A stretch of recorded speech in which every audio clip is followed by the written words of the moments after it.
Le modèle de développement du Japon, les conditions d'un partenariat gagnant-gagnant entre l'Afrique de l'Ouest francophone et le Japon, ce sont là les principales questions au cœur du séminaire international organisé ce lundi ici à Abidjan par la Fondation japonaise de l'Université Félix Houphouët-Boigny. La Côte d'Ivoire abrite la 6e réunion des administrateurs locaux de l'Association des producteurs de pétrole africains APA. La rencontre devrait permettre aux experts des 18 pays membres de l'APA de préparer le Conseil des ministres de l'organisation qui aura lieu en avril prochain. Dans l'actualité sanitaire, les journées scientifiques couplées avec la célébration du 20e anniversaire du programme franco-ivoirien de recherche sur le VIH-Sida et les maladies associées. Enjeu de la rencontre, faire le point de ces activités de recherche médicale et des échanges entre partenaires pour les projets futurs. Et puis, ce lundi marque la dernière journée de campagne en Israël avant les élections législatives de demain. Hier s'est tenu le dernier meeting de Benjamin Netanyahou à Tel Aviv. Les sondages ne sont pas favorables au Premier ministre qui tente donc de rattraper son retard sur la coalition centriste travailliste. Voilà pour le sommaire, c'est l'heure de la grande édition. Bonsoir à tous et bienvenue. Et la tradition sera respectée ce lundi. À suivre dans cette édition le grand format de la rédaction. Ce soir, coup de projecteur sur le désenclavement de la ville de Jacquesville. Désenclavement rendu possible grâce à la réalisation du pont de Jacquesville, infrastructure qui ouvre désormais la ville au reste du monde. Un sujet à suivre dans un quart d'heure. Le modèle de développement du Japon, les conditions d'un partenariat gagnant-gagnant entre l'Afrique de l'Ouest francophone et le Japon, ce sont là les principales questions au cœur du séminaire international organisé ce lundi ici à Abidjan par la Fondation japonaise et l'Université Félix Houphouët-Boigny. Les précisions de Jean-Luc Bango. Leader dans plusieurs secteurs industriels comme l'automobile et l'électronique, le Japon se présente comme un partenaire économique incontournable. Aujourd'hui, ce pays tente d'atteindre le rang de puissance globale en faisant sien les problèmes de l'Afrique. Le séminaire international qu'il organise avec l'Université Félix Houphouët-Boigny s'inscrit dans ce sens. Ce séminaire devra permettre à tous d'avoir une compréhension plus large et approfondie du Japon et des relations entre le Japon et l'Afrique. Le séminaire vise surtout à faire connaître les leçons que pourraient tirer les pays africains en quête d'émergence de la trajectoire de développement du Japon. La chose la plus intéressante pour nous de se demander au moment, ce n'est pas seulement ce que le Japon a fait de bien, mais aussi les erreurs que le Japon a commises pendant la stade de développement.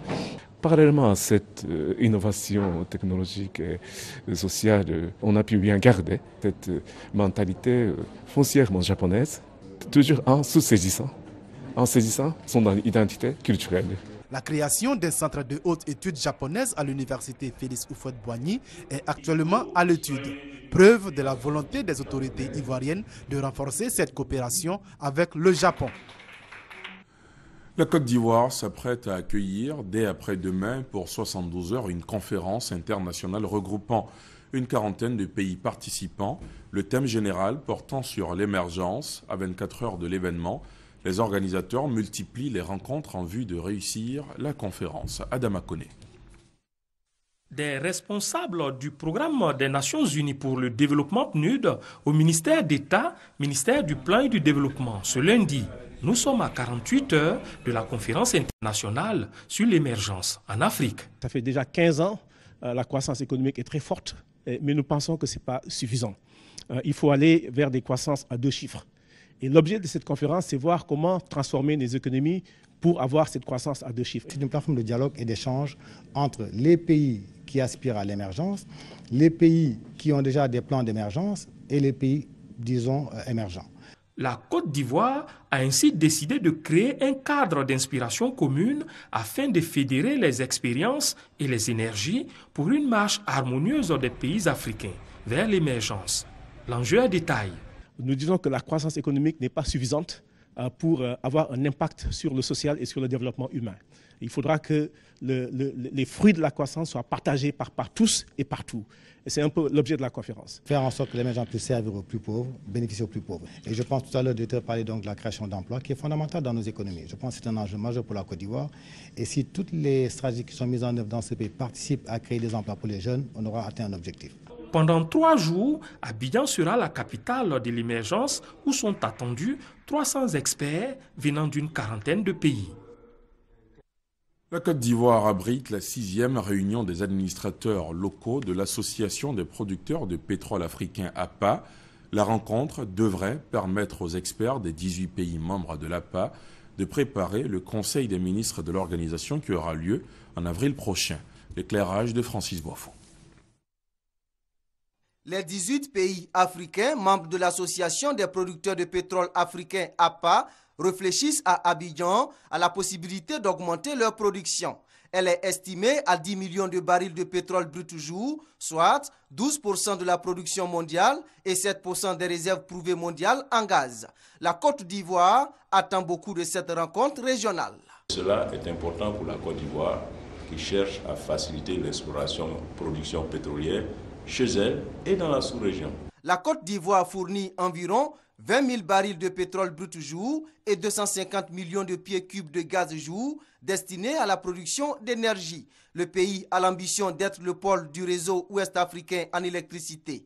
Et les experts ivoiriens entendent mettre à profit les réunions sur les banques de données de l'APA, les forums sur les sociétés nationales d'hydrocarbures en cours pour développer des stratégies innovantes en matière d'extraction de gaz.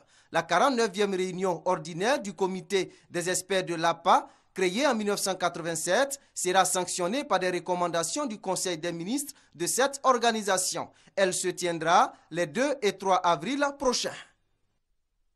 Dans l'actualité sanitaire, les journées scientifiques couplées avec la célébration du 20e anniversaire du programme franco-ivoirien de recherche sur le VIH-Sida et les maladies associées.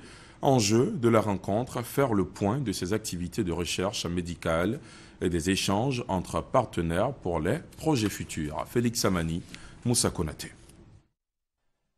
20 ans de lutte contre le VIH-Sida et plusieurs défis relevés. C'est le moment pour le PACI, programme franco-ivoirien de recherche sur le VIH-Sida, de marquer une pause pour évaluer le niveau de recherche sur cette maladie et la capacité du programme à prendre en charge les malades. Nous avons rappelé souvent la prescription large du cotrimoxazole dans la prévention des affections opportunistes du VIH-Sida. Nous avons cité également les bénéfices de la réduction de la transmission du VIH de la mère à l'enfant, communément dit PTME. Et aujourd'hui, nous nous sommes lancés dans la recherche sur les hépatites virales, notamment l'hépatite B et l'hépatite C. De 12% de contamination dans les années 90, le taux de prévalence du VIH-Sida est passé à 2,7% en 2014 selon l'ONU-Sida. Cette baisse est le fruit des efforts fournis par la coopération franco-ivoirienne en matière de lutte contre cette pandémie. Entre la France et la Côte d'Ivoire dans le domaine de la recherche sur le VIH et les hépatites virales. C'est donc une longue collaboration dans la durée, dans la qualité, où il y a eu beaucoup de production scientifique sur des sujets importants, mais des sujets qui permettent d'apporter quelque chose aux populations. Cette double cérémonie, journée scientifique et célébration des 20 ans de recherche sur le VIH-Sida, se poursuivra par la pose de la première pierre pour l'extension des locaux du programme PACI à Treichville. En agriculture, on s'intéresse ce soir au manioc. Cette denrée qui nourrit 500 millions de personnes dans le monde est attaquée en Afrique par un virus, le stiurne brune, en expansion de l'est à l'ouest sur le continent. Un atelier de scientifiques s'est réuni aujourd'hui à l'université Félix Houphouët-Boigny pour tenter de stopper la progression de cette bactérie. Patricia Ouétien. L'ennemi, la striure brune du manioc, est sournois car il est à peine visible des planteurs. Les feuilles paraissent saines, mais les racines sont noires, rendant la plante impropre à la consommation, explique l'enseignant-chercheur Justin Pita. La production de manioc a carrément diminué en Côte d'Ivoire. Les boules d'Atiéké diminuent de taille. On parle de les terres qui ne sont pas bonnes, sont plus fertiles, c'est peut-être vrai. Mais il y a aussi l'effet de ces virus-là qui réduisent la production de 40 à 70%. Cet Ivoirien est le coordonnateur du projet WAVE qui rassemble des spécialistes de 6 pays ouest africains, notamment le Bénin, le Burkina Faso, la Côte d'Ivoire, le Nigeria et le Togo. Il sévit en Afrique de l'Est et il est en train de se diriger vers l'Afrique de l'Ouest. Et pour une fois, nous pensons qu'il faut être proactif. Au lieu de réagir comme on a réagi pour l'Ebola, il faut être proactif et prendre des mesures pour prévenir ce virus, pour faire une prévention pour ne pas qu'il arrive en Côte d'Ivoire ou bien en Afrique de l'Ouest. Dévastatrice pour la récolte, la striure brune, disparue depuis 1935, est réapparue il y a une dizaine d'années en Afrique de l'Est et progresse à l'ouest du continent. Alors que le manioc est produit dans plus de 100 pays dans le monde, seule l'Afrique, où la plante constitue la première source de calories pour 300 millions d'individus, est touchée. En vue de promouvoir la préservation de la nature, l'ambassade d'Israël en Côte d'Ivoire vient de faire don en semences et en matériel d'arrosage à la Côte d'Ivoire, un don pour aider à réhabiliter le jardin botanique de Bingerville. Le fait est que ce lieu touristique a été fortement détérioré et rigoré. La Tu Bishva est une fête juive qui sert à remercier Dieu pour le don de la nature. L'ambassade d'Israël en Côte d'Ivoire a saisi l'occasion de la commémoration de cette fête qui a lieu chaque année pour offrir des semences israéliennes et procéder à l'installation d'un système d'arrosage appelé système goutte à goutte. Ce système a eu du succès en Israël. Il va désormais s'introduire dans l'agriculture ivoirienne. Son emploi est facile et efficace. Ça permet d'arroser de manière efficiente et de manière efficace sans pouvoir gaspiller de l'eau.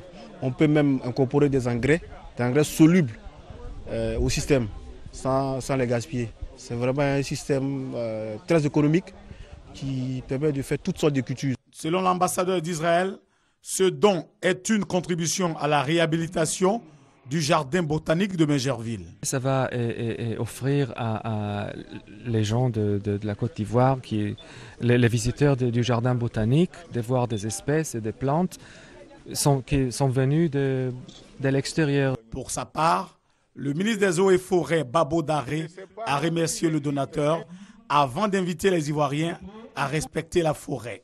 C'est nos activités qui ont réduit ce couvert forestier. Et je pense que le fait que vous soyez là, c'est pour vous une façon de manifester votre désapprobation quant à notre comportement destructeur de l'écosystème dont vous avez besoin pour connaître le milieu ambiant dans lequel vous êtes né et dans lequel vous allez vivre. La relation entre la Côte d'Ivoire et Israël date de l'ère de Félix Houphouët-Boigny, premier président de la République de Côte d'Ivoire.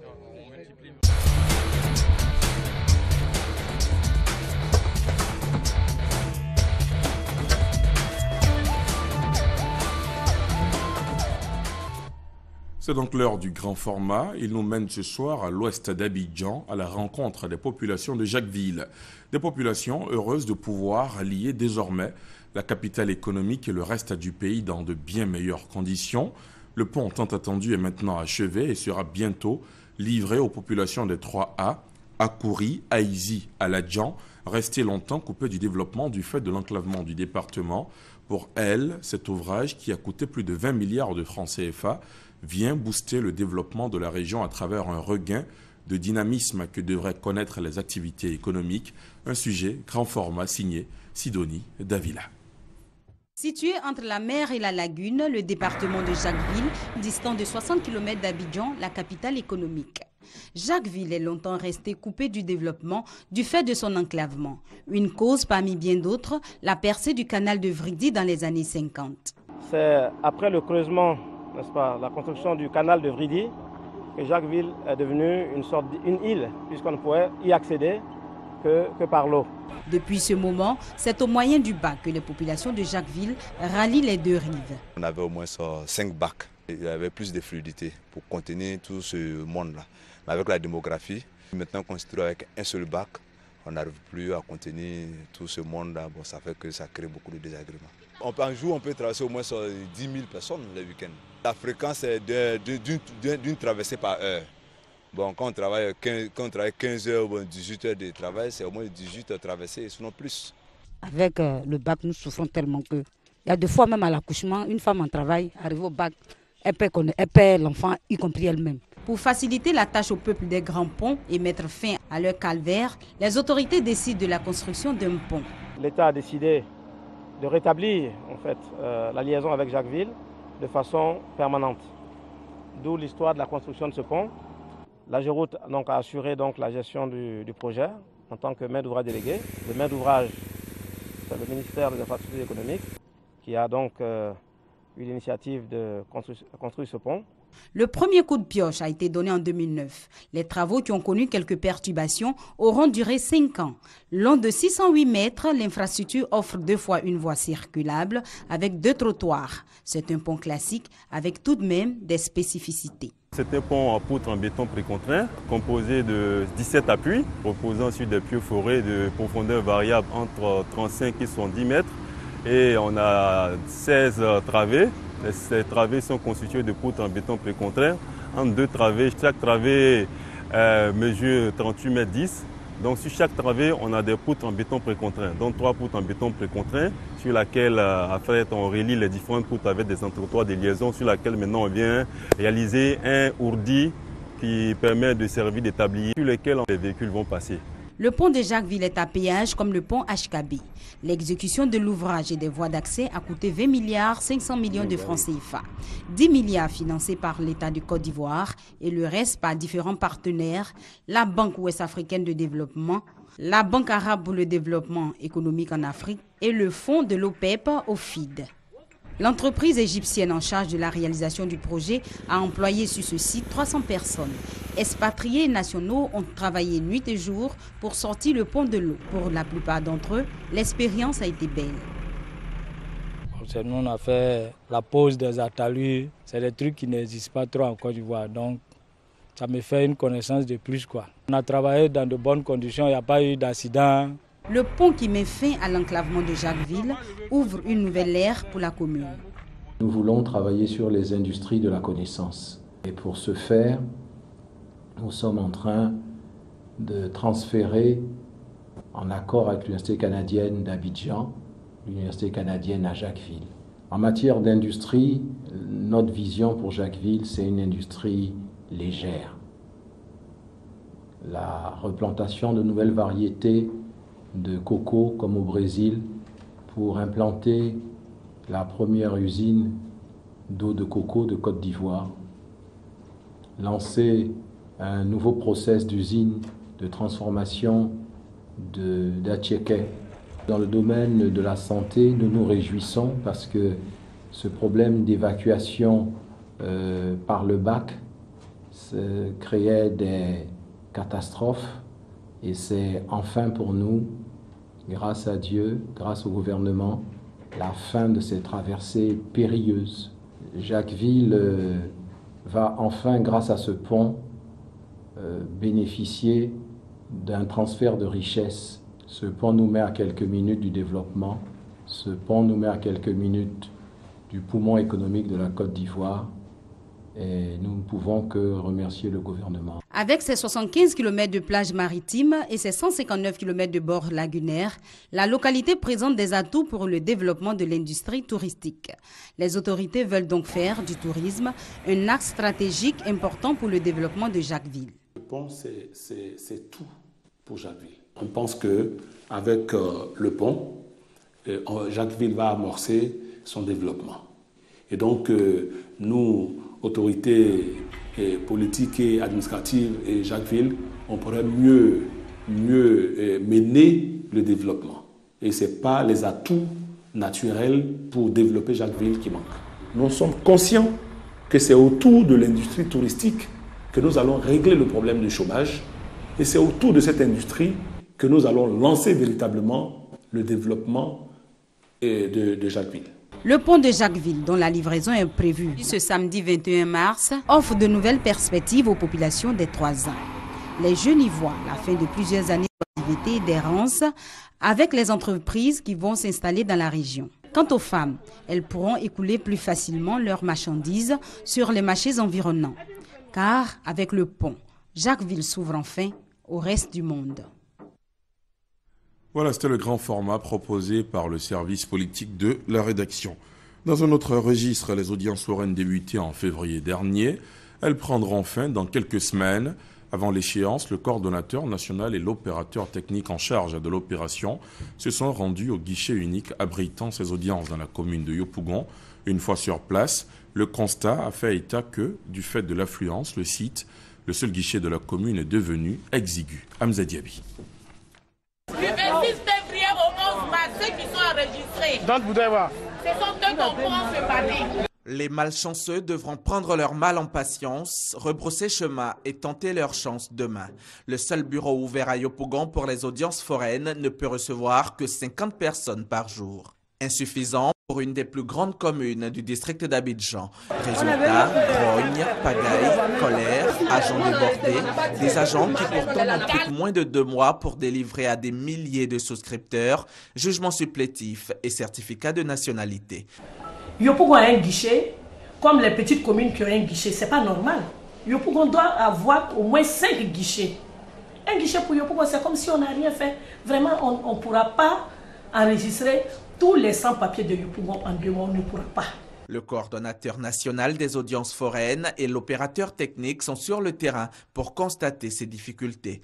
Ces audiences foraines se tiennent actuellement dans 10 localités à l'intérieur du pays, y compris Abidjan et Yopougon, pour permettre à nos concitoyens qui ont introduit des requêtes dans les guichets que nous avons ouverts dans les communes d'Abidjan et dans les sous-préfectures de l'intérieur, leur permettre d'avoir les jugements supplétifs d'acte de naissance, leur permettre d'avoir les certificats de nationalité en vue de l'obtention de la CNI. Du fait des crises qu'a connues la Côte d'Ivoire, nombreuses sont les personnes qui n'existent pas juridiquement. Elles n'ont jamais été déclarées à l'état civil, d'où la tenue de ces audiences foraines pour remédier à cette situation. Dans l'actualité judiciaire, en bref et en images, l'accusation et la défense de Simone Gbagbo se sont pourvues en cassation.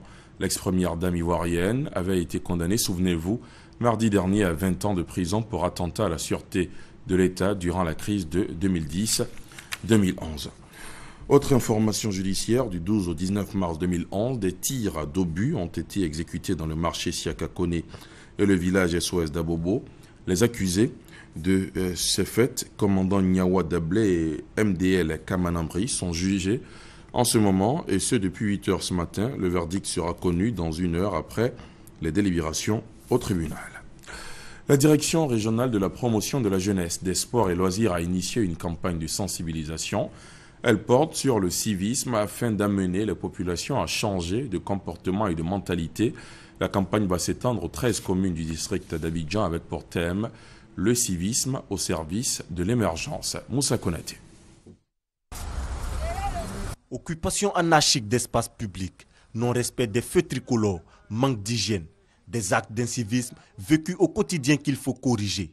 Une campagne de sensibilisation est donc initiée par la direction régionale de la promotion de la jeunesse, des sports et loisirs du district d'Abidjan.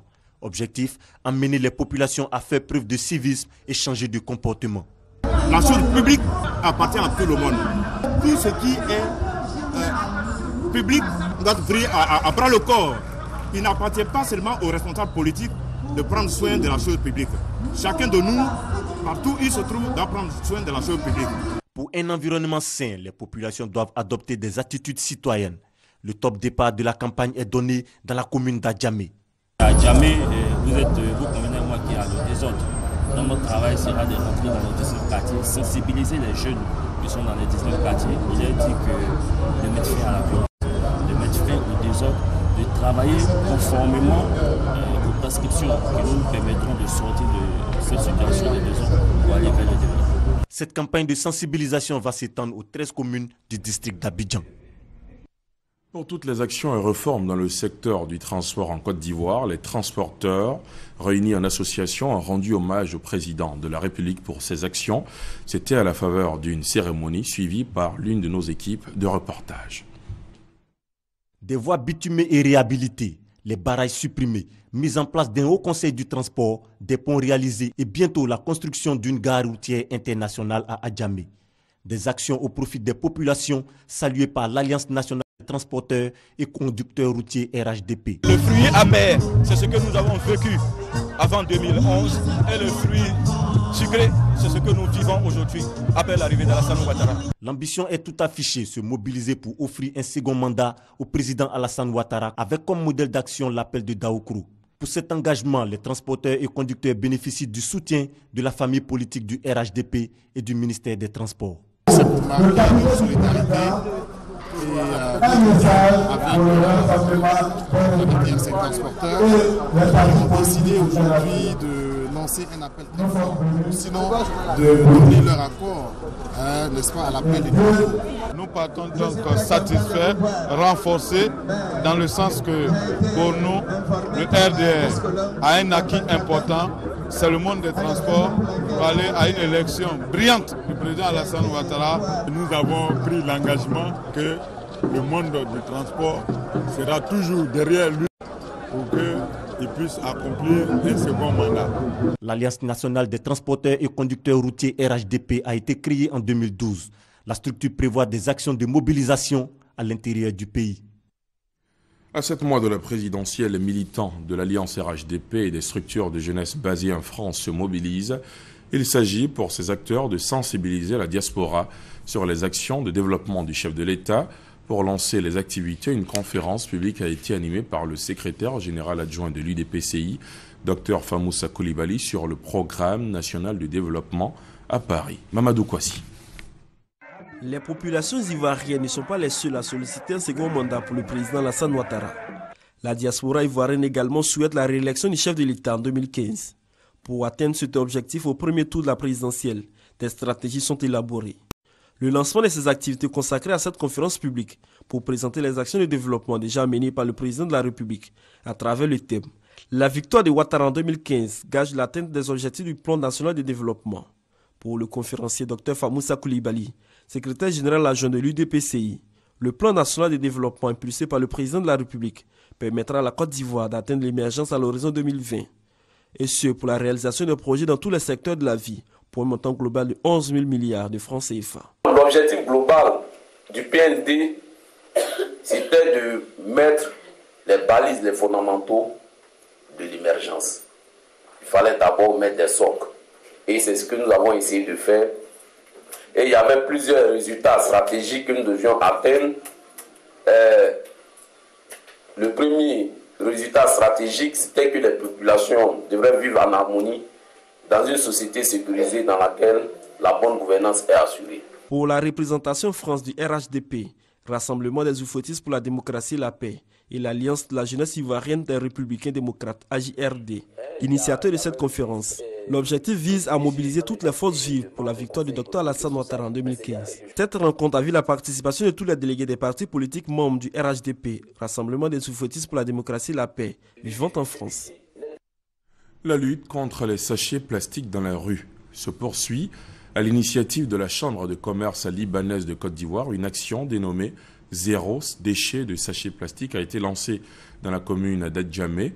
Le but de l'opération est de contribuer à maintenir propre notre environnement. Chantal Akandan, Eugène Atoubé.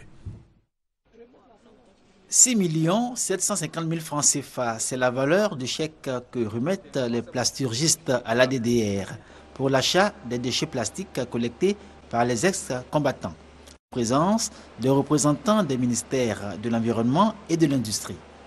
Il s'agit de 30 tonnes de sachets plastiques déjà utilisés et jetés dans la nature au mépris du respect de l'environnement. Ces sachets seront ensuite recyclés par les sociétés de transformation du plastique affiliées à la Chambre de commerce et d'industrie libanaise de Côte d'Ivoire.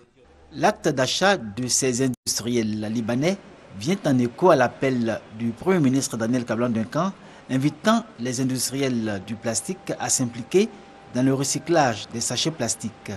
À ce jour, ce sont 60 tonnes, 30 autres tonnes auparavant, que l'ADDR vend aux industriels et cela a permis aux ex-combattants de se procurer une source de revenus substantielle, mais encore poser un acte de salubrité et de protection de l'environnement. Chaque année, la Côte d'Ivoire produit 40 000 tonnes de déchets plastiques dont 20% seulement sont recyclés. Le ministère de l'Environnement et de la Salubrité urbaine et du Développement durable veut une meilleure campagne de sensibilisation des populations en matière de préservation de l'environnement. Pour ce faire, les experts en communication de ce ministère entendent mettre en place de nouvelles stratégies. Franck Quadio. L'une des causes majeures du problème de l'insalubrité relève de la difficulté de financement du secteur. Des propos tenus par le directeur général du Fonds de financement des programmes de salubrité urbaine, FFPSU, au cours d'une rencontre d'échange avec le réseau des communicants du ministère de l'Environnement. Pour Gildas Simi, il faut 40 milliards de francs CFA pour faire face à la question de l'insalubrité en Côte d'Ivoire. Cette première rencontre avec les communicants en 2015 a aussi été l'occasion d'examiner la pertinence de la taxe à prélever sur les factures d'électricité. La taxe est par ménage.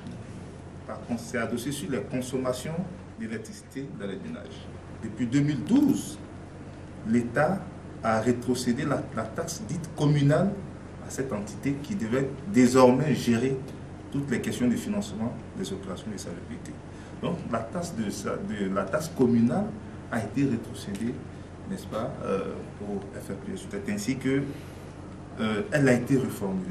Juste la dénomination. L'assiette n'a pas changé, le mode de prélèvement n'a pas changé, seulement la destination a changé.